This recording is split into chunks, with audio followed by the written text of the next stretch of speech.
Hey, everybody, what's up? Welcome to episode 5 of Climbing the Ladder. I'm your host, ChanmanV, and hosting with me as always is John Clark. And Mr. Bitter, unfortunately, will not be here today, but, he's shown on the overlay, and that's, we're going to have to do that. But what's up, John? Hey, how are you? I'm good.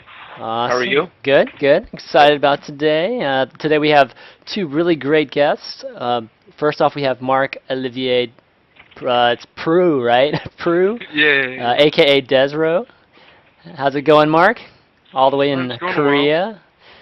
Yeah, it's like 5 a.m. right now. But, I know, man. Outside of that, it's going well. Thanks for staying up or getting up early and joining us here today.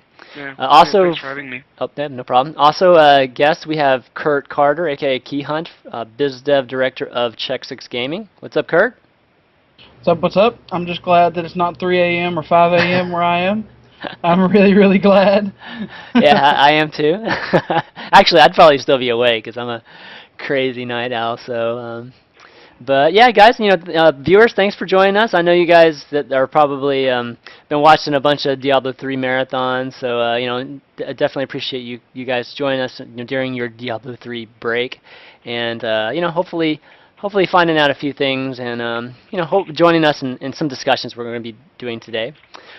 First off, I wanted to introduce the show with a new segment that I thought would be kind of cool to do and kind of get the energy flowing on the show before we jump right into the topics like we normally do. And I'm calling it Speed Topics. And what we're going to do is we're going to go over 5 topics, and I'm going to have these guys, John, Mark, and Curt, spend about 30 seconds in just really quick responses to these 5 topics. And the whole point of it is to really go fast and quick and kind of just fly through some of these things that are going on right now in the news and the industry news.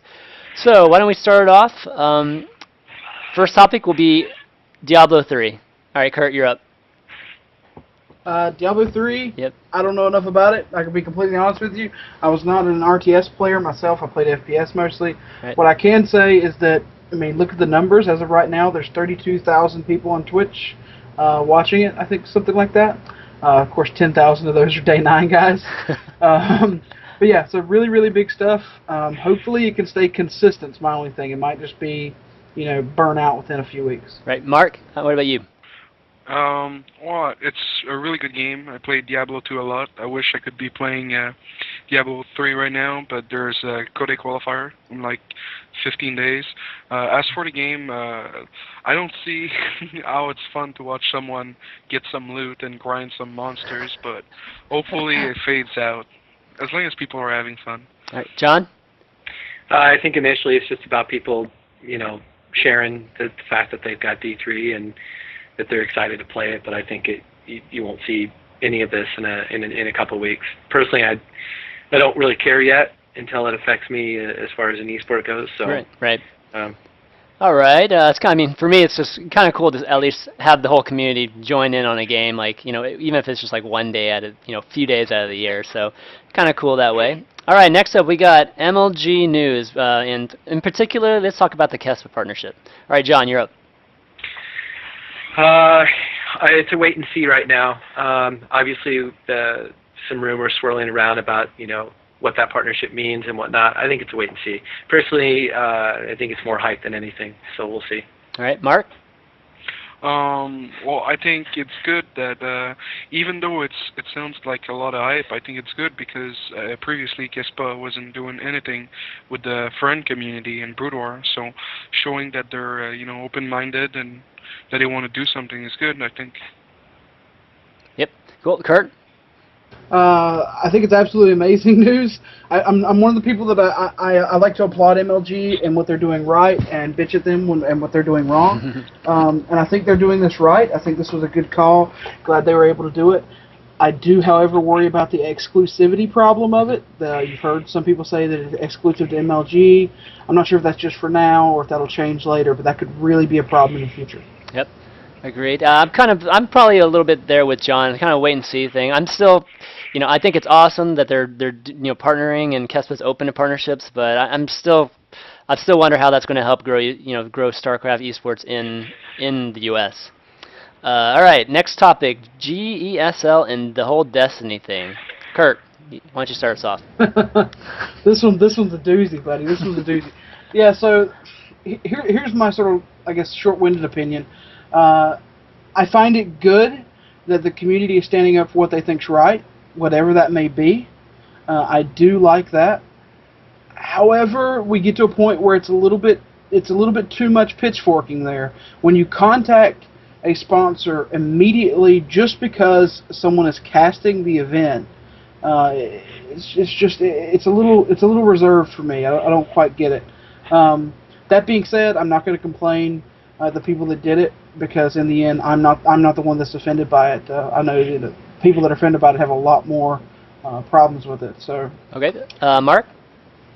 I think whoever, like the GSL or whatever that clan is, I think they just made a mistake inviting him. I think Destiny is a good personality. I think he's a good caster. I just think it was too quick. They should have waited.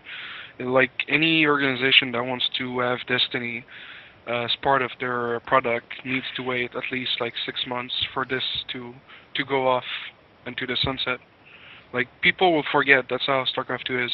People forget. 6 months, 1 year, they'll forget. So. All right, John. Okay, well, I know you have a lot I actually have a personal investment in it, since I am the one that invited Destiny to be a part of the event. No, it's okay. I thought it was plenty of time. I mean, he's paying his dues on Team Liquid. He said some really dumb things. I think he knows this. I don't think it necessarily makes him racist, and I think it's very, very poisonous, the pitchforking. I think it's bad for esports, and I'm not saying that in the sense that we want to keep sponsors around and try to hide things from them. I just think it sets a very bad example of what can happen if a sponsor decides to get involved with kind of a controversial issue, or tries to get involved with this community. The last thing sponsors want to do is deal with a bunch of drama, and like it or not, it was drama. Whether it was good or bad, it doesn't matter, and I think it's poison. Chris, I hate this segment because all I want to do is talk about this now. We can talk about it more later. We can bring it up more. I just kind of wanted to just gloss over it really quickly. But yeah, I kind of feel the same way, John, about it. But one comment that's a little bit different, I think, is it would have been nice if if the sponsors took a little bit more time, and or sponsors and the event directors kind of spent more time in making sure that, hey, this is what we're going to get out of having them on. We're going to get some flack, so expect it, and decide right then whether to have them on or not. Instead of having to renege on it and everything like that. But yeah, and there was mistakes made. Yep. Definitely. Okay, next segment: Flash and SC2, and we just Blue World players, but Flash in particular. Mark, why don't you start us off? Because I know you played them recently. Yeah, well, I think it's good. I think we need Brood War players to bring in new strategies. But right now they're not as good, even though some of the B-teamers and the Brood War teams are really good, since they didn't have to play in the last season of Pro League as much, so they could focus on StarCraft 2. But yeah, I think it's good. It's going to bring a good change. And last thing about Flash, I think he'd make a better Protoss than Terran. Curt? I think it's really fantastic. I got to tell you quickly, Team Dignitas did an article. Well, actually, it wasn't Team Dignitas. It was like a blog, but it's on Team Dignitas' website. It's on Reddit. This guy, Flash versus Kawhi Rice, location, yes. location.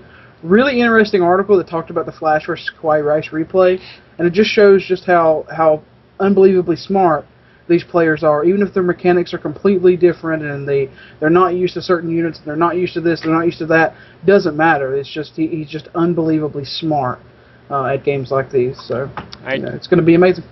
John, I know you don't know too much about it, but any comment?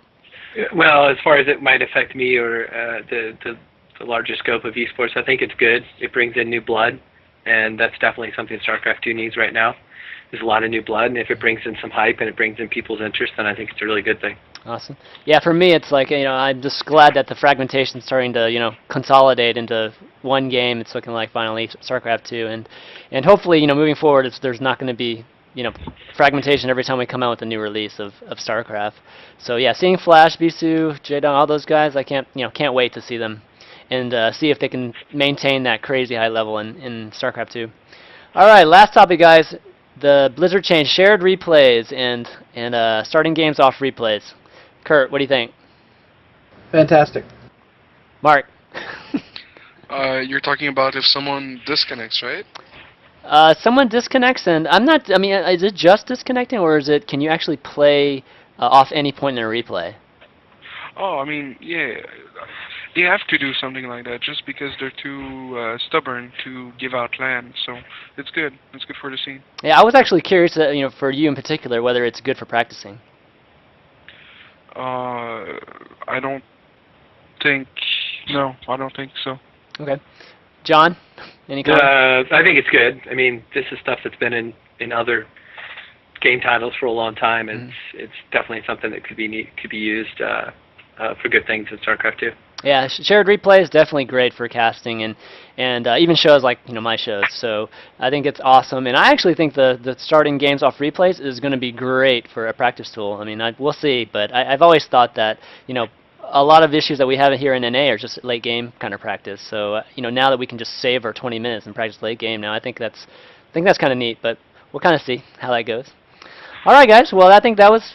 Did y'all have fun with that? Was that speed topics it was fun? easy. Cool. It was painless. Yeah. That's kind of what I was going for there. So why don't we kind of fall back into our kind of normal setup, and let's start off with any kind of. Well, actually, I kind of removed the misconceptions here, but so let's just get the So let's go jump right into the topics with desRow. So Eclipsia incident. So this is like the big thing I think we wanted to talk about. Particularly having you on the show here. Why don't you? I think a lot of people have seen your vlogs. That the vlog that you released. Was it yesterday or the day before? I forget. It was 2 days ago. 2 days ago, yeah. And I think you did a pretty good job explaining it. But for folks that haven't seen it, do you mind kind of rehashing it a little bit as to why you guys ended up leaving Eclipsia? Well, they wanted to put their foot in Korea, and they picked up Slug, and they wanted to either do a partnership or make a house. So knowing that, Slug picked me up, picked Artis up, picked Scarlet up, and we wanted to do this, and they ended up changing their mind. So we after everything that happened with Eclipsia, PR-wise, we didn't think we could trust them anymore, so we left. Okay, so Slog was the first to join Eclipsia, I guess, in the Yes. the order of things. I'm actually not clear on that. Okay, and from a standpoint of Korea, part of the show is really trying to get down and educate the community so that other players can kind of see signs of these type of things happening, and can avoid it, right? So from the standpoint of contracts, did you guys sign contracts that had like any kind of Korea and time frame in it, or? We didn't sign contracts. Okay. They were kind of like not shady, but they were like, we can't do it right now because we're in France and the laws are different. So like they had lawyers, and now a lot of the players in Eclipsia are contracted, but we left basically signing contracts. But what the verbal agreements that we had with them, except the Korean plans, were fulfilled. So we got our salaries, Scarlett got our computer, all that stuff. Okay, so a lot of the things were filled. It was just mainly the Korean plans that were. Yeah, I don't think they're evil. They're too ambitious, and they didn't know where to go or what they wanted to do for sure, and they changed their mind halfway through. All right, thus losing your trust. Okay. When they did this, and you guys announced that you guys were, stepping away from it, did they offer any sort of, explanation? Did they say, hey, this is something we still plan on doing, or we just our minds are changed right now? Was there any of that? Did they try at all to keep you guys around? Oh yeah, they tried really hard. We had like a 2-hour talk on Skype with them, even though we never spoke on Skype before, and they tried to make it work, but it was just like they were like, we're gonna do it in 3-4 months, but when we joined, it was like, okay, so we're going to do it now, and like Scarlett wants to come here and try out for Code, and basically they did the meme thing, they did the April Fool, and the incident with the Dota 2 team, so we couldn't trust them for that long, so it was like too far away. I understand you say that they weren't necessarily shady, but you keep mentioning a couple of the things that they did. Did it just come off like maybe you just weren't quite sure about these guys, like their intentions and where they were headed with everything? Yeah, exactly. they kept changing their mind. If they can stop making PR mistakes and do what they wanted to do before we left, I think they might have a shot at being a legitimate esports organization. But for now, it's hard for them. Hmm. I mean, for them to, I mean, I don't know. I feel like now they're having to start from ground zero with SE2, right? It seems like that was a pretty costly mistake, especially, I mean, it's kind of good to hear from you, Mark, that you think they're actually legit, because I think a lot of the community right now thinks that they're just smoke and mirrors right now, especially with the Dota 2 incident, that happened with the whole, with the, that team, like a few weeks ago or whatever, and now this, right? So, I mean, it's kind of interesting to hear that you think Eclipsia is, legit, but they're just overly ambitious, or they lack the planning that's really necessary. Yeah, they lack experience too. The people involved into making, because they take it as a business, so they want to be successful, and they want to not throw money away forever. But they just lack experience. So like the meme thing was planned before me and Scarlett joined, and then there was a lack of communications, and then they released it, and then they were like, oh shit, what's gonna happen now? That was with me and Scarlett. But yeah. So were all you players like a package? Because it sounds like you're kind of leading this this kind of group of players, and it was like all or nothing, which is kind of cool. It's kind of cool that you all were unified in whether you were going to stay or leave type of thing. But was that really what was going on there, or? Well, basically all the players that left were the players for the Koreans. I think after the Dota 2 team, we kind of made a channel on Skype for only of us, and we would like tell each other what was going on. Like if the management would tell someone something and would tell something different to another person, we would know about it. So we just made sure that they were legitimate, and we ended up leaving together because it was like a collective decision. It was like, well, we really can't trust them, and we're just gonna leave together, because if we would have left like one by one, it would have been too it would have looked more bad on us, I think. Like we didn't leave because we were too greedy or something. We just couldn't trust them. It was more on their fault, so that's why we left. Right. Hey, Curt, what's your take on all this? Well, I have a few questions. Number one, my question, and Mark, if you can't answer this, I understand. I'm just because the question's mainly pertaining to artists. Did they say they would send him to Arena if he got into Arena? Like, did he have an agreement that they would send him to any U.S. event, or what? Like. The question. The verbal agreement was to send him to major events, and then they weren't satisfied with his streaming performance, and because they're trying to run a web TV, and he was late a couple times, and in the end, I think in the end they would have sent him if we stayed, but at some point they didn't want to send him. So, like I said, there was a lot of back and forth between, like, in their decision making. But yeah, let me interject. If Mr. Bitter was here, he would say, "Well, why the hell did you not sign a contract? Yeah, this was all verbal agreements. And hey, I understand. I mean, if somebody comes to you with this great idea and they're willing to throw some money at you, and they're talking it, and it sounds all great, but man." Probably some verbal, no more verbal agreements, huh? Yeah, I agree. It was a silly mistake. They wanted to rush things for their April 1st roster announcement. God, jeez. Yeah, they're fantastic April Fool's thing. Yeah, I mean, to stick up for desRow a little bit here, because I agree. Like, I mean, it does suck. You didn't sign a contract. That's number one thing that's pretty important. That being said, they did kind of specifically, and I'm not sure if they meant to do it or if this was unintentional. But most of the players that they picked up were kind of not necessarily desperate by any means, but you're living in Korea, you don't have a team, it can't be easy, is what I mean. You can't be easy spending your own money and living in the GOM house, not having your own house, not having your own place to practice, not having all the money to, being paid to give you food or anything, and strictly having to get it up yourself. And the same goes for Artist, who's now back in Korea and he didn't have a team, and the same went for Slog, if I'm not mistaken, as well, right? So Yeah. I mean, and once again, I'm not sure if that was intentional, but I mean, at the same time, if you have players like that that need the help rather than players who just want the help, you have players that tend to jump on the bandwagon a lot more easier and sooner and quicker.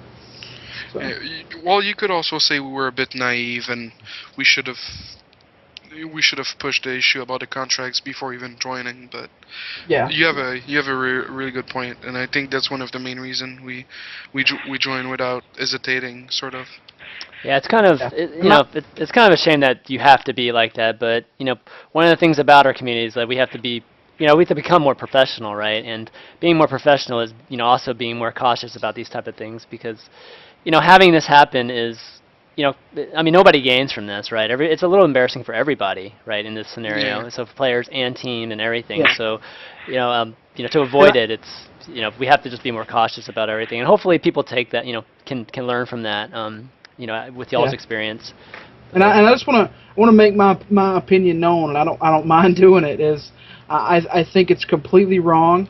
What on multiple fronts, what Eclipsia has been doing, and I'm not sure if this is because they're new. If it's because they are new and they don't quite understand how things tend to work, that's fine. You need to get with someone, get some help, because you guys are making some wrong and flat out just mean and decisions, that cannot be condoned by the community by any means. I mean, the fact that they basically stole Quantic's Dota 2 team, who was under contract, as they said, and that's of course the Dota 2 team's fault too. But that's Eclipsia's fault. We as organizations have to be held to a higher standard, not to do that stuff to other organizations. EG, for instance, has they buy out players all the time. They've done that multiple times successfully. They don't go around stealing or poaching players, historically speaking. So we have to hold them to a higher standard, and that higher standard is call them out when they do stupid shit. And this has all been stupid shit. Yeah. Very true. Very true. Okay. Well, why don't we move on to the next segment, which is getting a little bit as to what you were mentioning or asking desRow, Curt, is what's a player's life? I guess a player's life in Korea, and especially a player that's I guess you're like the only player in for your team, and now you're actually teamless in Korea. So why don't you kind of describe that? Why don't you describe what it's like living in GOM, and what it's like to have to do what bills you pay, and just living in general. Well, living. I'm gonna be a bit blunt here. Living in the GOM house is like living in the jungle. There's no king, there's no rules, there's no GOM does a good job at providing what we need. Like if we need a new pan, we can request it and they'll bring it a week later, and they bring in soap and stuff like that. We have to take care of ourselves and buy our own food. It's really hard to recommend anyone to come here. I think if you want to have a foot in Korea and you plan to find another house, that's a good way to start. But if you just plan on coming here to practice, I don't think it's that good of an environment, because there is no rules. It's more like a LAN party 24/7, with the special perks of having the Korean ladder at your that you can play. So, but yeah, the Korean ladder is really good. That's what's making it worth it. And yeah, what were the other questions? I mean, is it really? I mean, if that's the only thing you're getting is being able to play the Korean ladder without lag, I mean, is it really worth being there? Well, I mean, I'm never gonna regret coming to Korea because I grew a lot as a person. Yeah. But as a player, I think I would have had better practice regimen at home. Just because it's easier to focus than to be here. But if your plan is to either like try Code A once or twice, or come here and then try to find another house, then yeah, the Gum House is a good place. But to be here as long as I've been for like 6 months now, and to try to to get really good, I don't think it's the best place. I think you need like to find a house or have something waiting for you. Like the Gum House needs to be temporary. It cannot be permanent. It won't be beneficial. I see. And a lot of players have stated that. Players like Sase last year said, if I'm going back to Korea, it's never going to be at the Gum House again. Other players like Sho and Druby knows it too. The atmosphere, how it's like. What if a group of, and this is just an idea that popped in my head, but what if teams, several North American and European teams got together and basically created their own house there, a training grounds, like you said, where you come for 3 to 6 months and train? Do you think that with a lot more strict regimen of practice times and laddering, do you think that would be more beneficial than just kind of, basically it sounds like you're just kind of hanging out in this house with a bunch of computers right now? But John, that would require teams to work together. I know. That's great. That's not possible. What are you talking about? All right, then CSN will do it. We'll just put together a training house. I mean, what Mr. Bitter wants to do, the way he presented his Razor House, I think he has the right mentality. If you're forced to practice, same thing with the Polish House. There's set rules, and that needs to be in place. But yeah, it's definitely doable. But it also takes players that are willing to commit. It's a big commitment. Some players don't practice that much, and some players rather, be comfortable than pay the price.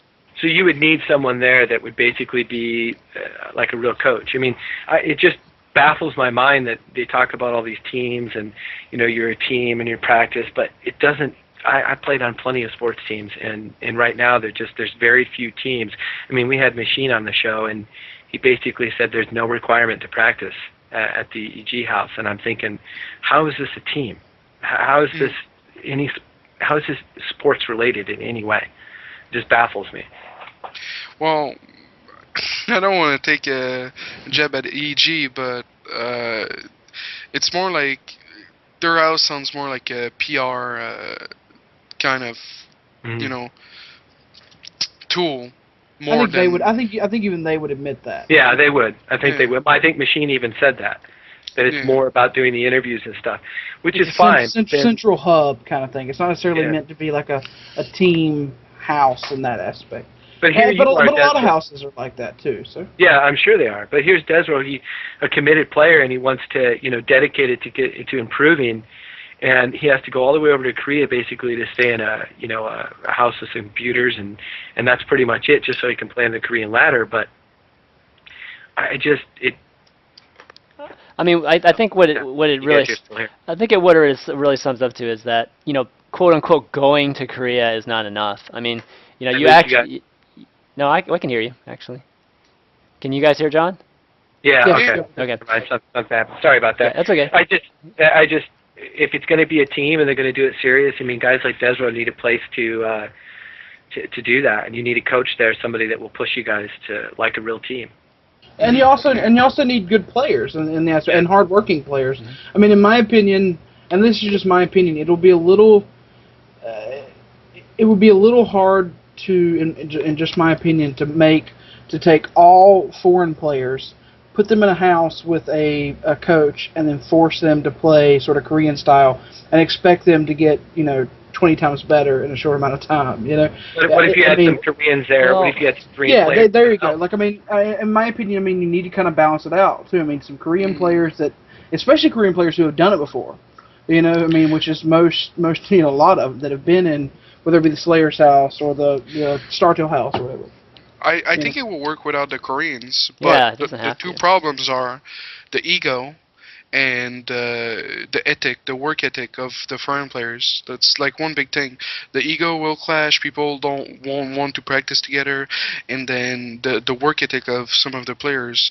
That they're like, if we take at all the players that are like really popular and really successful, they played either Brood War or Warcraft 3. So like they're riding off their skills from those games. Their work ethic aren't the best, but they're still really good because they played a lot back then. So I think if like the work ethics would be improved and the egos would be gone, then we could rival with the Koreans. We wouldn't have to be in Korea. I mean, I think we can conclude, just we've definitely talked about some of this in our previous shows, but I think we can probably conclude that in general that management is really needed. I don't think the players themselves are have enough self motivation to kind of instill that worth ethic you're talking about, which is like practicing 8-10 hours a day, just only on StarCraft and not like playing 15 minutes, taking a break, playing 15 minutes, taking a break type of regiment, right? Hmm. So yeah, I think there needs to be more structure. I think if people are going to actually go to Korea, I mean, they have to, they almost have to make a commitment that they have to stick to. Like Hmm. I feel like teams should not send anybody to Korea unless they like, okay, you're gonna be putting these hours in while you're there because we're gonna be paying this much to keep you there.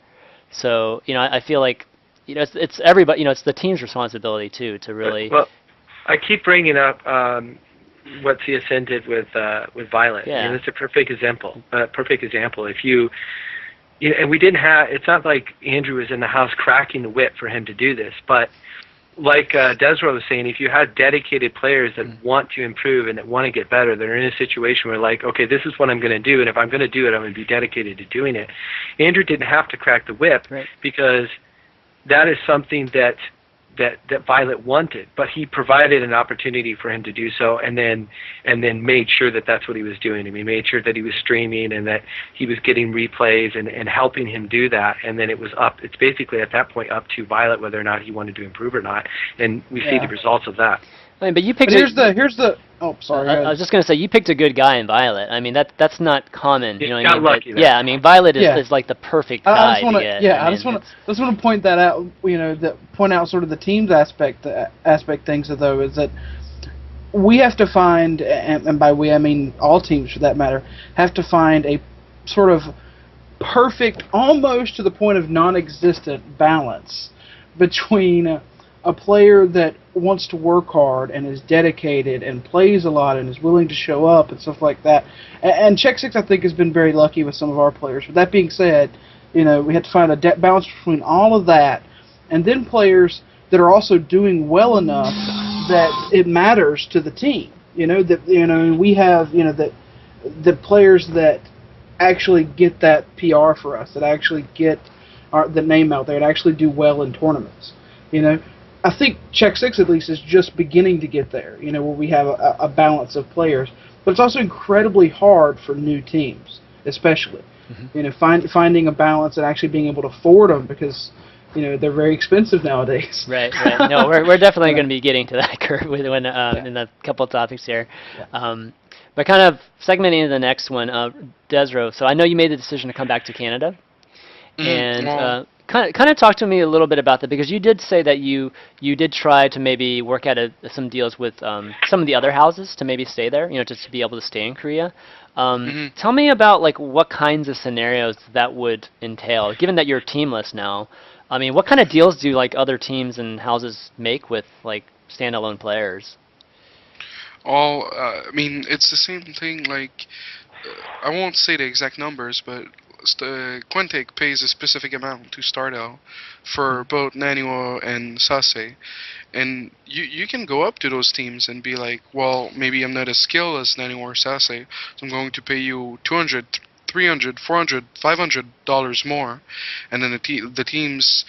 We all know that the Korean teams right now, they're suffering because StarCraft 2 isn't as big in Korea as it needs to be for them not to suffer.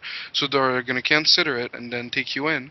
So for me, it was possible to approach some of those teams and Yeah, sure. I could go to a team and pay like 600, 800 a month. But the thing is, since I'm supporting myself, I have to stream at night. So like from 8 p.m. to like 5 a.m. every day, and if I don't do that, I'm not able to pay that monthly fee from that current team. And then if I do that, and then the current team provides me 3 meals starting from like early morning and lunch and then dinner.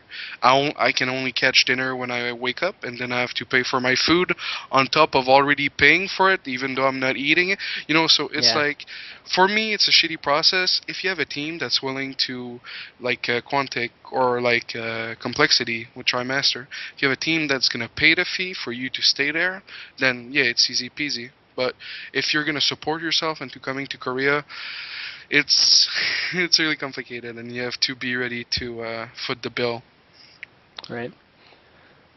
So it's like investing in yourself. So it's kind of a gamble because you never know how it's Mhm. gonna turn out. At first I thought it wasn't gonna be a problem, but after 6 months, that's why I'm gonna go back to Canada. It's like, sure, I can keep going. I can stay here for 6 months, but then what? So yeah. I see. Kind of interesting though that they're willing to, obviously you've done a lot of networking there, and you know a lot of people too. Mhm. But it's still kind of interesting that you could, kind of pay rent at one of these houses, and they Yeah. would take you in. So that's something I didn't actually realize was even possible. I thought it was only like partnerships and stuff that they would, take folks in. So that's kind of cool. Mhm. Yeah. A lot of the teams are getting bigger houses. Like TSL get a bigger house. Stardale has a house that has like 2 floors now. Hmm. I think FXO has the same size. But yeah, I'd it's be they're getting interested to bigger. see. It'd be interesting to see what IM does next. I mean, considering, I mean, they have LG as a sponsor, and if rumors are true, it's a fairly big number. So Yeah. that'll be interesting to know. If they decide to get like all of a sudden we got the IM mansion. I am mansion. Actually, that Millennium house they have over in Europe is crazy. Like, I think huge, huge. So maybe it'll be like something like that. But uh, guys, you have anything else, or we can segment to the next topic? All right, I guess we'll do that. So we're going to start up with some, I guess, some topics more angled towards the team segment, Kurt. So more towards you. But again, every time I introduce a segment, guys, it's just open for them. So anybody jump in whenever you want. So with you, Kurt, I wanted to ask you about the Czech Six roster. And I've always thought that the makeup you have is a quite interesting one because I think you have a pretty diverse roster, meaning you have a good amount of players that kind of traditional players, like you would say, trying that are trying to get results in tournaments. But then I feel like you have a group of players that are more of the personality marketing kind of feel to them. Yeah. And why don't you talk about that a little bit and what really what is Check Six motivation in filling out their roster?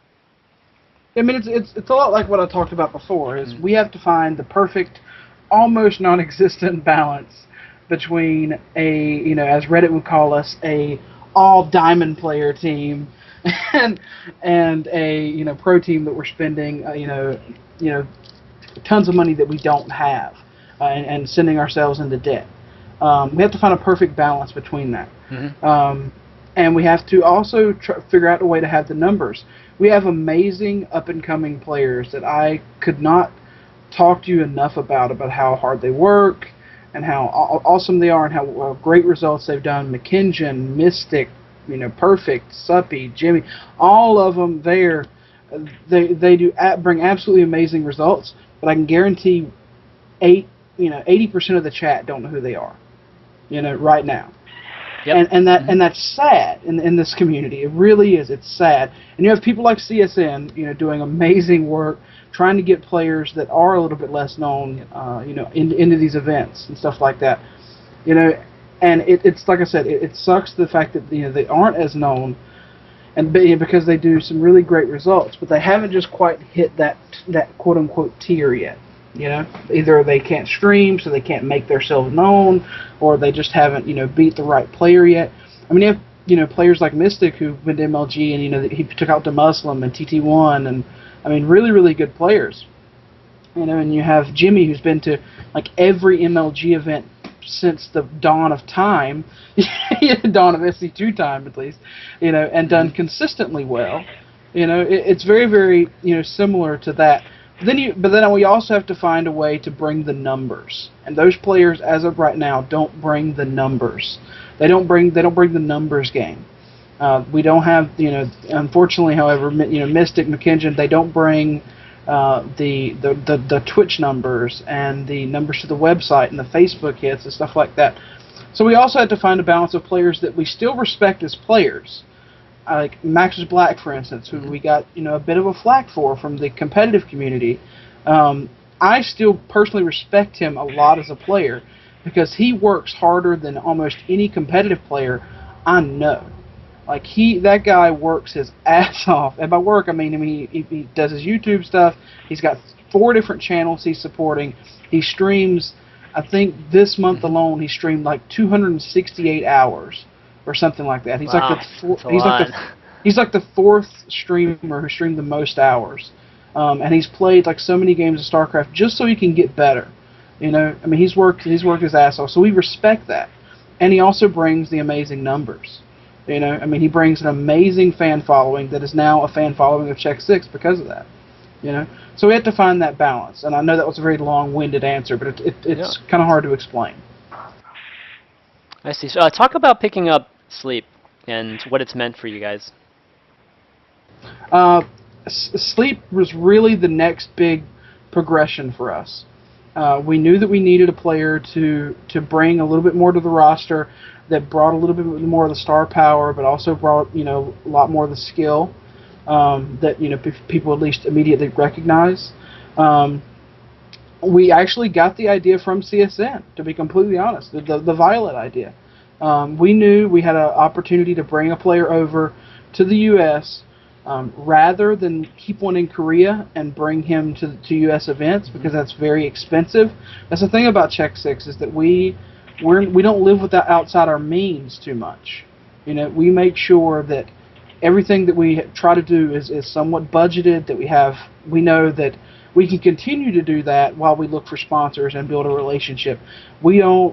Our model has never been, let's spend a ton of money that we don't have and hope we get sponsored. Right. And that unfortunately, I'm telling you, that is the model for almost every modern esports team today. It's spend, and wish later. We don't do that, or we like to think we don't do that. We don't do that as very much anyway. So we decided we were going to pick up Sleep, very minimal investment, bring him to the U.S., and then send him to events from the U.S. simply because to try to keep that investment down. Because once again, if the investment's down, the return to our sponsors is greater. Because that's less money that they're having to spend on the better players and the best attention that they can get. That's what it's all about. We're not charging our sponsors a ridiculous amount because of it. Come on, John. Prove it, John. Prove it. They have gone head-to-head on some of those rundowns, right? So yeah, it's been very good. Yeah. It's been very good. I think it's 1-1 or 2-1 or something like that now. But anyway, sorry. But it's good. But yes, I mean, we don't charge our sponsors a ton of amount because we know that we'll be able to get a return for them for a minimal amount. And that we're going to build that relationship, and we're going to try to grow, very slowly and progressively. Well, so anyway, so we brought Sleep here. That's been amazing for us. It is a new experience because we do have a Korean player in the U.S. that we're having problems with visa, just like every Korean player does. So we're trying to get all that worked out. But yeah, it's been great so far. It really has. So talk to me a little bit about your experience with sponsors and how. I mean, what do you think they're what is the most important things for them? Is it is it something like Maximus Black and producing Twitch viewers and not Twitch, yeah, Twitch viewers and that kind of stream viewership, or or are they looking purely, with results? And that's kind of where picking up Sleep kind of made sense and that type of thing. Yeah, I mean, I suppose it really just depends on the sponsor that you talk to. You tend to have a little bit more of the sponsors that are already in the community, the SteelSeries, the TTE Sports, the Razer, the sponsors that are built on this community in a sense. They tend to be a little bit less about the raw numbers because they think that they can get them from other ways, whether it be running tournaments on their own or, for instance, TTE Sports runs the TEC events, and SteelSeries, sponsors a ton of tournaments and stuff like that. So, they like the results thing. For instance, to bring SteelSeries back up, they talk about, a big PR thing for them a few years back or last year, I'm sorry, was that, SteelSeries sponsored players had won $2 million in prizes that year. Mm-hmm. Yep. Something to that extent. It was a really big thing. So once again, it just depends on the sponsor. That being said, it really goes back to we have to find the perfect blend, and the reason that is because we can't afford purely the IDRA, purely the Huck, purely the In Control. We have to be able to afford the players that work their asses off and are really great players, like I said before, like Mystic and McKinnon and Bear and Suppy, and then we have to find and then blend those in with Sleep and Max was Black and Julia and stuff like that. Curt, do you guys feel, at least as far as I know, as long as I've been dealing with you and Check 6, it appears that your roster stays pretty consistent, very low turnover. It's not like you have, 3 or 4 people leaving at once, or you're kicking people off. I mean, it seems pretty stable. I mean, do you think that is helping in your guys' growth and success? I hope so. Let me say it that way. I hope so. I mean, in the end, we have the same problems as any other team. Whether it be stints of inactivity or players not quite putting in as much as we would hope. It doesn't really. We're not special or we're not exempt to that. That being said, I like to think that we show a little bit more compassion towards the players, and we try to make sure that we can help them whenever necessary. We haven't got it down pat by any means. We don't have the best practice regimen in the world by any means, but we're trying. And we're trying to get things a little bit better for the players. We're trying to get players like Sleep in there to push them to the next level. Because in the end, if Check 6 goes to the next level, so do they. Right. And I think they know that. I think people like Suppy and McKinnon and Bear and Mystic and all those they know that. They know that if Check 6 goes to the next level, that they go along with us, or vice versa for that matter. So talk to me a little bit about that, because what happens a lot of times, Check 6 right now, I hate to classify, but I feel like you're in the mid tier when it comes to teams. Like obviously top tier being like the big money teams like EG and teams like that. A lot of times what happens is when these players get good on mid tiers, they kind of use it as a stepping stone to get a big contract with the big team, right?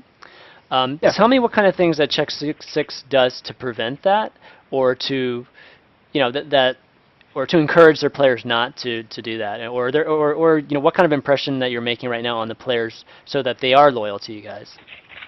Yeah, well, let me say this. Number one, from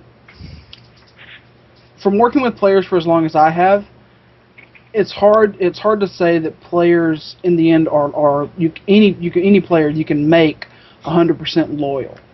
In my opinion, it's not possible.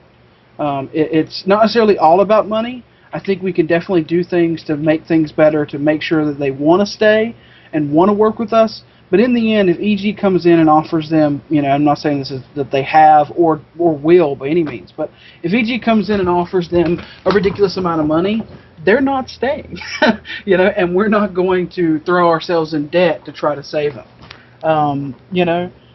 So that being said, we try to do certain things, whether it be, just talking to them.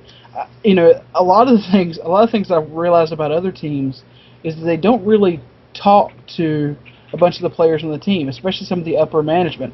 It's like desRow said. desRow said earlier that's the first time he had spoke to Eclipsia management on Skype. Was when you guys were leaving. We try to do it. We try to do it a lot. I mean, I'm constantly bugging Mystic. I bugged Mystic yesterday about the CSN tournament. And tried to get him in the rundown to replace Sleep. So I mean, we're very active. It's not necessarily, hey, here's a SC2 manager, let him do everything.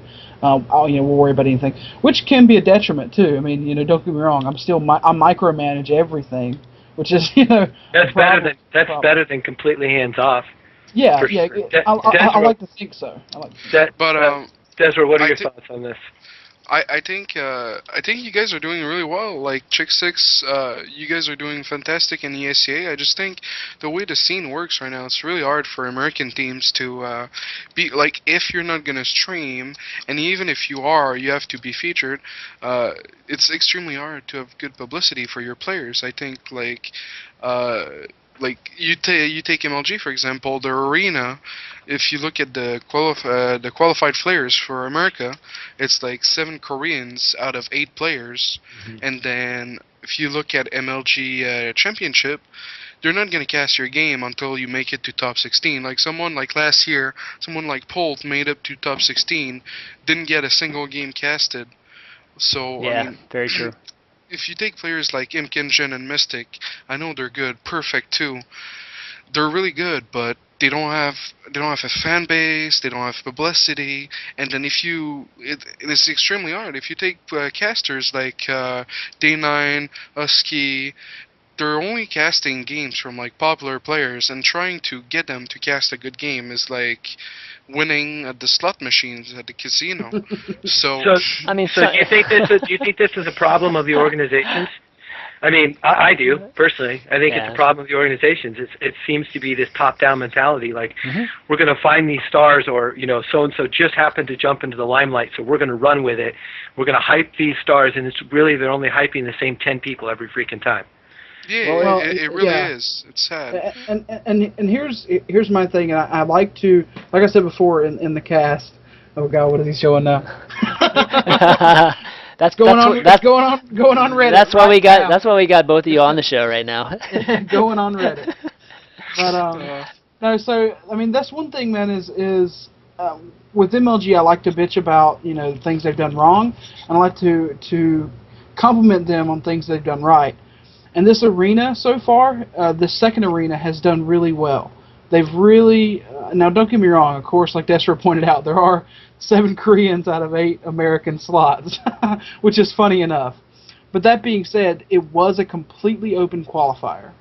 Everything that they did was completely open. They had the open. They have to stop that. Like, how do you want to promote like players from America if they don't even have a shot at, like, okay, so Championship doesn't give you exposure. Arena gives you guaranteed exposure since there's like 4 streams of all the games. So if one of your players can't get into that, because there's always going to be Koreans everywhere. Like, I know people want to see the best players, but if there's going to be Koreans everywhere, even in the American qualifier, how do your players get a shot at exposure and help you get sponsors by getting exposures and putting out results, Yeah, I mean, and see that. I mean, don't get me wrong. That's the thing. Like, I would love to have more exposure for the American players.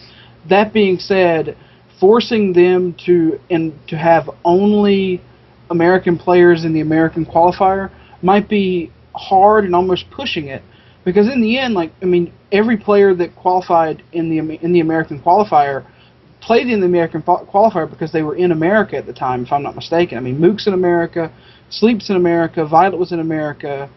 Select, I think, maybe was in America. So I mean, they were all Korean American players, kind of thing, either Korean American players or they were in America at the time. Yeah, so, I mean, fair point. They need to do a better job of the qualifications there, but yeah, but I mean, this particular qualifier at least was open. Like, that's the thing with me. Like, at least it was open. Mystic made it to the invite-only qualifier. Where he played in there, of course, he didn't make it to the final arena, but at least he made it there, and a few other players did as well. And that's the thing, is that you look at the list for the qualified players for Arena 2, they are not the usual suspects. They're just not. You've got players like Mook, who very few people have heard of, and then you look at the European players, and I don't know, like at least 3 or 4 of those guys.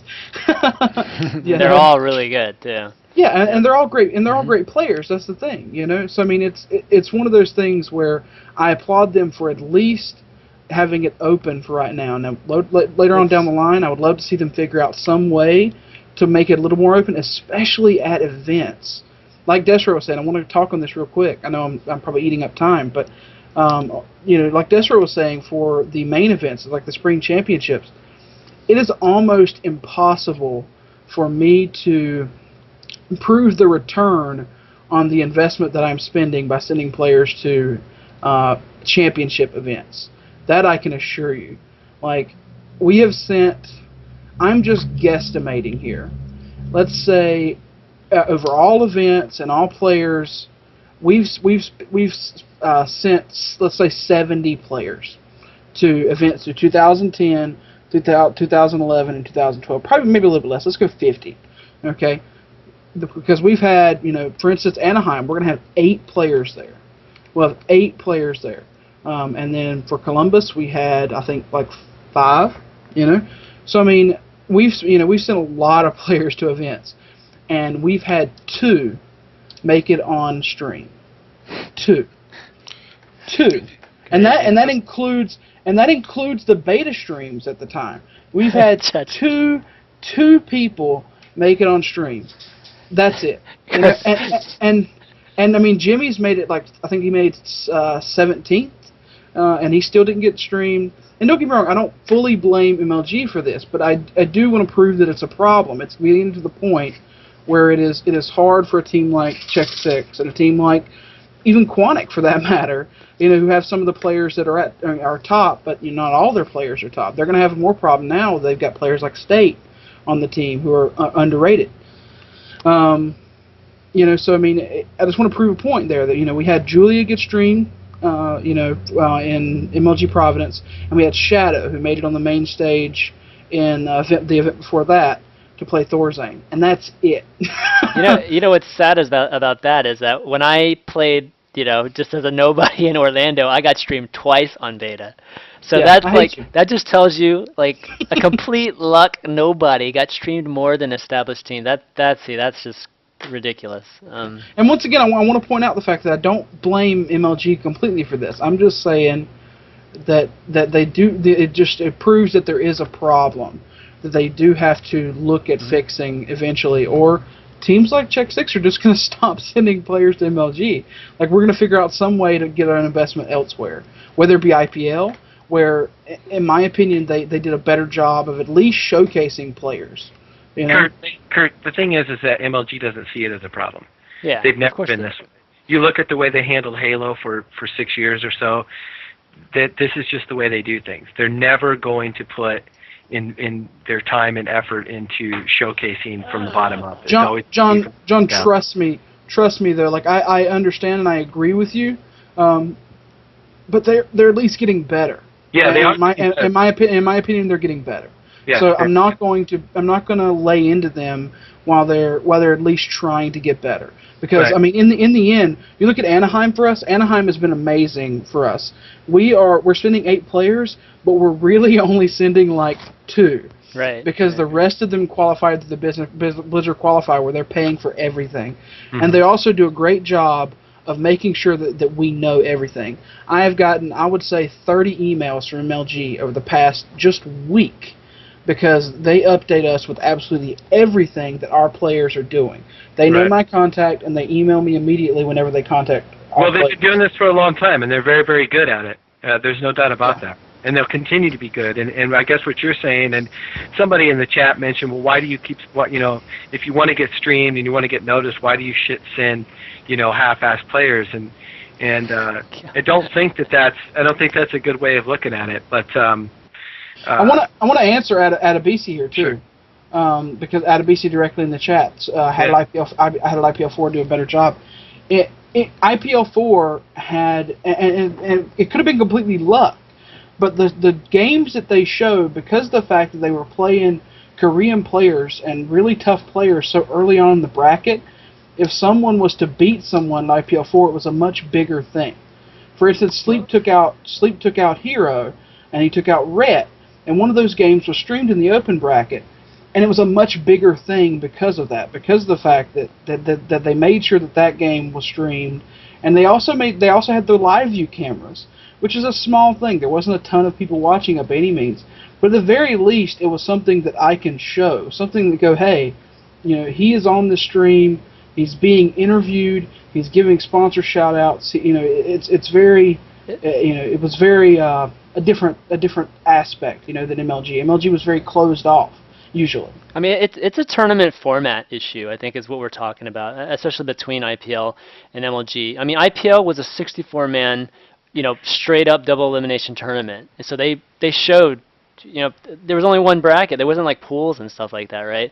With so IPL, like from day one, they were showing these kind of quote unquote open bracket kind of matches. When when MLG, the way they try to like secure, I guess, large viewership on like that Friday, where there's a lot of the open bracket is just large, right, with a lot of unknown players.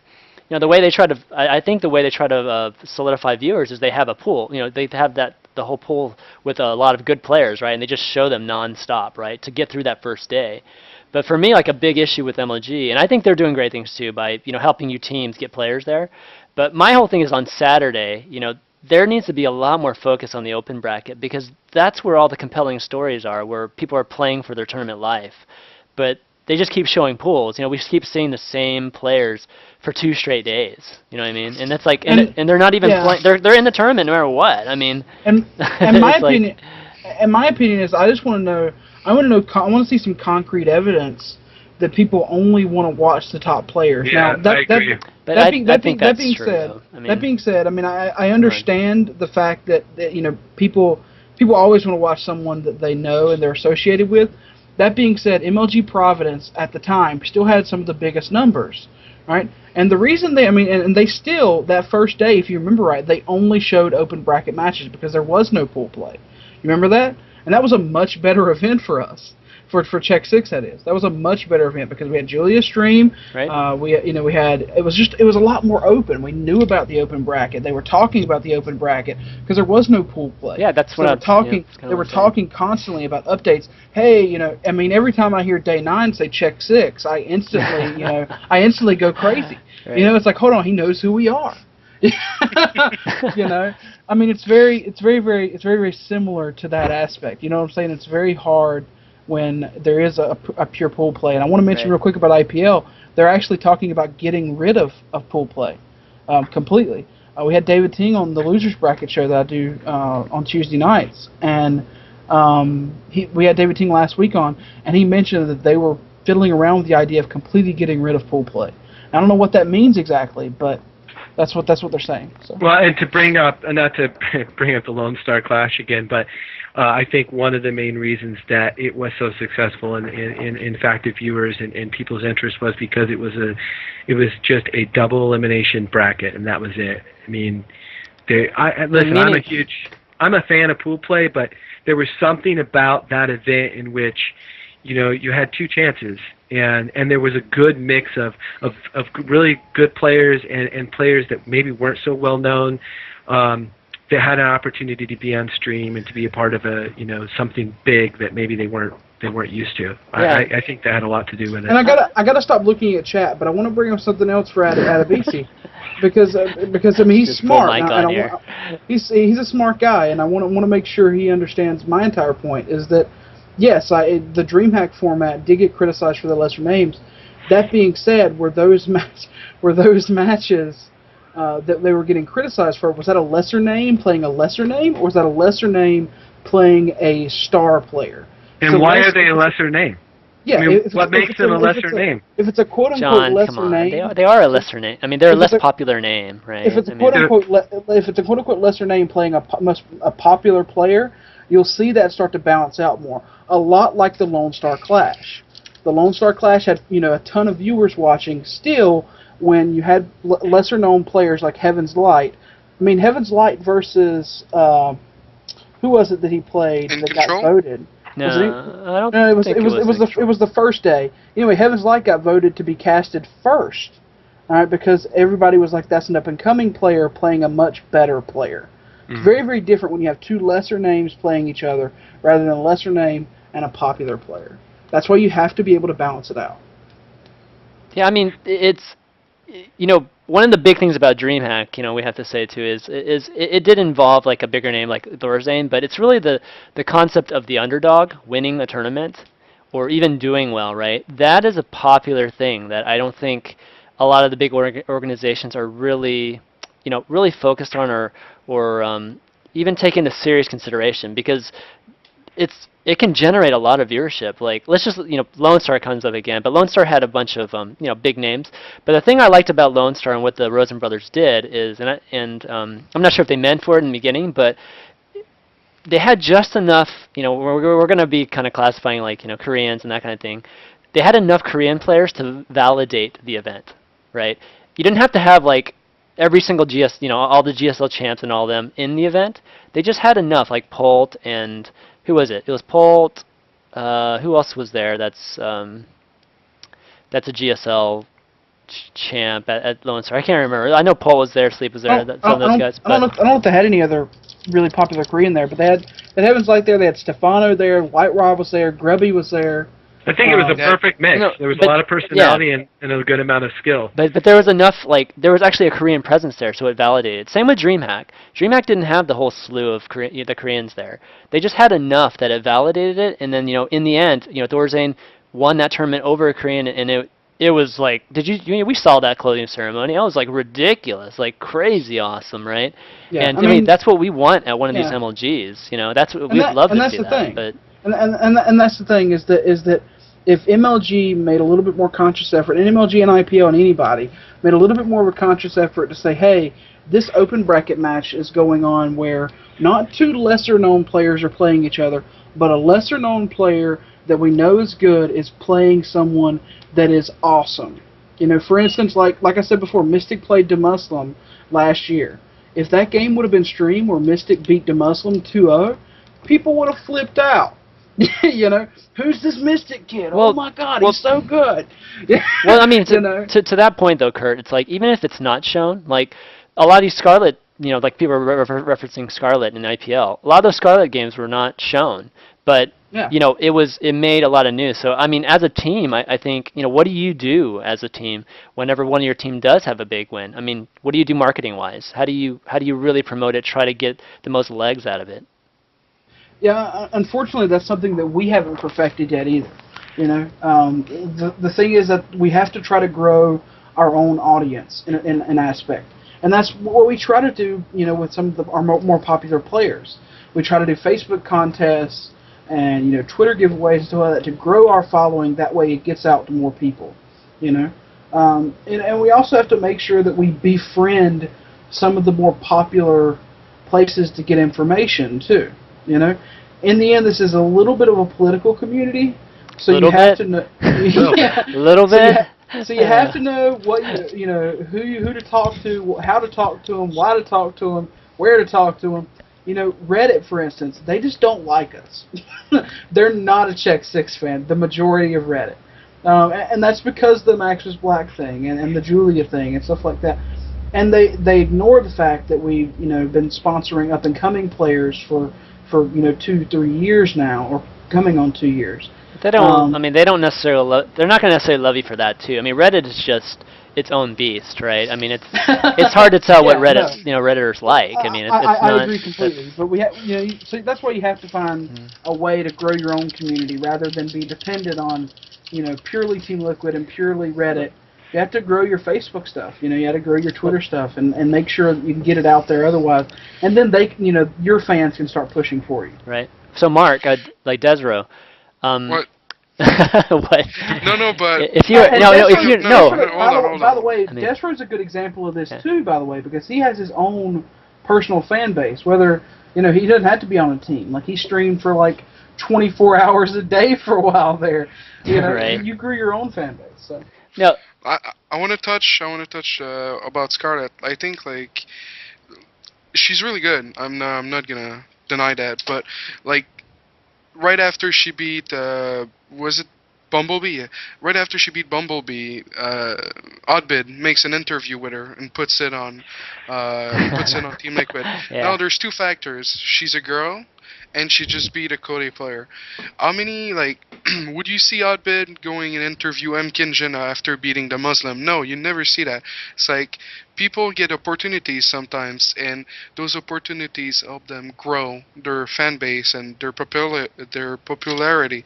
Like I just wish, because it's not only Chick Six. We can take it's Gosu, we can take Val, even though they're dead. But before that, it's like players that are up and coming and that want to go full time in the U.S. don't have the opportunity because it's so political and it's so how things works are retarded because you don't get those opportunities because people only care about the top, about the cream, and then we have less players that can go full time, and then yeah, sure, we're gonna get rolled over by Koreans just because of how things works. So unless there's like a massive change of how MLG works, how IPL works, how online streams works with like, or even YouTube with Husky and Day9, and it Well, just needs to change for up and coming players. Otherwise, it's gonna go down. yeah, well, let's talk about that. I mean, so as a community, what do we need to do? Do we need to create more, I guess more rundown-like tournaments, more shows, like Pro Corner, I had Masa and Hendricks on a week ago or something. Do we, as a community, we should just be doing more of that? Is that what you guys are asking? Definitely. I think on a smaller scale. I mean, you can't ask IPL and MLG to devote their entire time to do it for that cause, but you certainly can. Teams and viewers and players can certainly support organizations that in shows like yours, Chris, that are looking to expose some of what I guess people are calling the lesser known players. I mean, in reality, that's what it is. But I think overall as a community, we need to get off the Jersey Shore mentality. Because it really appears, I'm not serious. I mean, it seems like it's more about the little crazy things that you do. I mean, and props to Destiny for taking advantage of it. I mean, we can go there later, but he is a product of what he does, not his results. And In Control is very similar to that now. In Control does a lot for esports. So, I mean, there's no excuse why you should be paying attention to him. But there are people that get attention in this community that really they don't. It's ridiculous. It's like watching Jersey Shore. It's a train wreck. You just want to watch, but you do, and then we spend more time watching that crap than you do watching organizations putting on good events with solid players that are just looking to get better. I mean, is this a sport or is this an entertainment? I'm trying to figure it out now. Well, let me talk on that for just a minute, because in the end, I think it needs to be a little bit of both. Yeah. Actually, a lot of both. I mean, and I agree to an extent. Don't get me wrong. But that being said, and I want to point that out as well. I mean, you have a player like that's on Check 6, Max was Black. Amazing guy, works his ass off. Like I said before, he's streaming right now. He's got 1,400 viewers. He's got more than every other StarCraft streamer right now that's actually streaming StarCraft. It's because he's entertaining. I mean, John. The thing is exactly, and that's what I'm saying is that's a good thing, but you also have to find a way to balance that out with other people. You have to, and like John was saying, you have to find a way. And to be honest, this is kind of up to the community. I mean, do you want to watch players like Axlav who only have, or now he has quite a bit, but before, he was streaming when he was on EG, he had nothing. Like he wasn't streaming that much, and he wasn't doing well.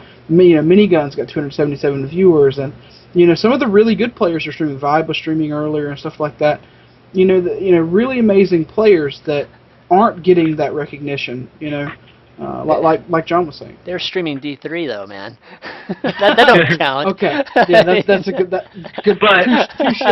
But there are people following him because of who they are, not necessarily because of what they're streaming. I mean, so there is, like you're saying, there is a balance. You do have to create a persona, but about yourself, about your team, or whatever, about your organization, or whatever it may be. But I think that we give way too much attention. The Reddit community is a big cesspool for this. They give way too much attention to things that really are not going to help grow or sustain the sport. They're just not. I mean, they're poison. But you do need a balance.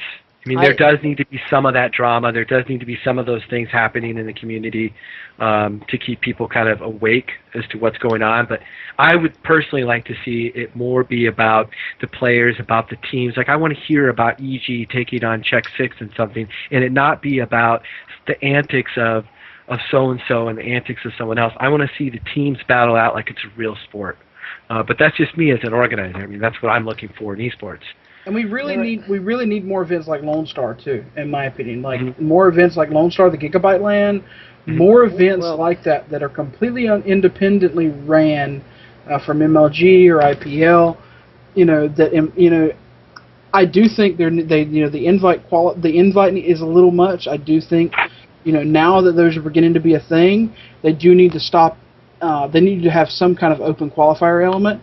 Although I love the fact that Gigabyte and Lone Star is coming to Check 6, and they're inviting us. But that being said, I do think some kind of qualifier is very important. Yeah, I mean, I think I'd agree with that too. But I think the invitational, though, the thing with the open qualifiers is some people can still snipe inside open brackets. You know what I mean? It's hard to actually prevent that from happening. Like, if they're not invited, I mean, you could have good players just go in the open bracket and just take them anyways. So in some regards, invitationals are better. I mean, if you wanted to, if you wanted in smaller tournaments, you have to have an invite element. You just have to. I mean, I get it. I understand having an invite element. No, what I'm saying is, like, it's actually good for what we're talking about, because if you want to sculpt your tournament into something like that, where you will be having some lesser named players there, then you can do it with an invitational type of model, right? What I'm trying to say is, open bracket doesn't guarantee that you'll have that end result, especially if you have a large prize pool. I mean, a lot of good players will snipe those spots, and you'll just be stuck with the same players anyways. You know what I mean? So yeah, that's my whole thing. I mean, right now, the rich only get richer, right? In all these events. I mean, no, it's serious. I mean, the whole industry, that's how it is. The rich get richer right now, and so really, it's up to the community and whoever wants to help to really help. We called the show "Climbing the Ladder" for a reason, guys. I mean, there's a tiered system here, right? And it's about like having people progress up this, quote unquote ladder. And how can we help that? Can we create more events? Can we create more like, I've always had this idea of I've talked to John about this proving ground type of event, where you can have guys be spotlighted, or even guys that aren't on teams, be scouted by teams. I mean, we just need more things, more events, more ways of showcasing some of these players. Because if we just keep saying, oh, we need LMG to do this or IPL to do this and that kind of thing, that's just not going to happen, guys. I mean, that doesn't make a lot of money. I mean, it's like those very rare, corner cases where, they can have like huge success of, somebody really making it. We really have to get creative and figure out ways to help, to help in what ways we can, right? Yeah, definitely. I mean, and the community needs to come out of its shell a little bit and support more of that too. I mean, obviously, I'd love to see 1,000. I'd love to see 15,000 people watching the rundown every week, and I know that's not going to happen. But we have to be consistent in doing it, and then in return, we really have to let the community has to at least give it a chance. And it's good that they gave Lone Star a chance, because now it shows that events like the Gigabyte Land that's coming up can have a chance to be successful and to highlight and showcase players that maybe aren't as well known. So that was a good thing to happen, and I hope the community continues to push towards supporting some of those things. Yeah, I mean, my thing is, I think it needs to be iterative. I don't think you're saying like you wish 1,000 people watch the rundown. Well, as long as like let's say 200 people watch the rundown, if you have like 5 rundowns, and you have like a couple hundred people watching them, in aggregate it builds, snowballs a little bit. I mean, in aggregate, it's kind of that 1,000 that you were looking for, because a lot of times it's not overlap, right? I mean, the community is so large, so it's a matter of just, we just have to take it a little step at a time. We can't just like be expecting, oh, I want to make an event or a show, and I expect to get thousands of people watching, right. or else it's not a success. No, I mean, right. And I've had my own people come to me and say, is this worth it anymore? I mean, we're getting 2 to 300 viewers, for the finals of the rundown and whatnot. I mean, is this worth it? Should we just do show matches?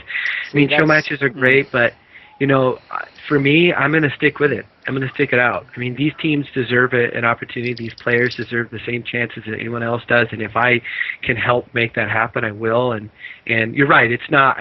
If I don't get 2,000, it doesn't matter. I just need to be consistent and continue to do it. Yep, exactly. I mean, Mark, you coming back to Canada, right? I mean, yeah.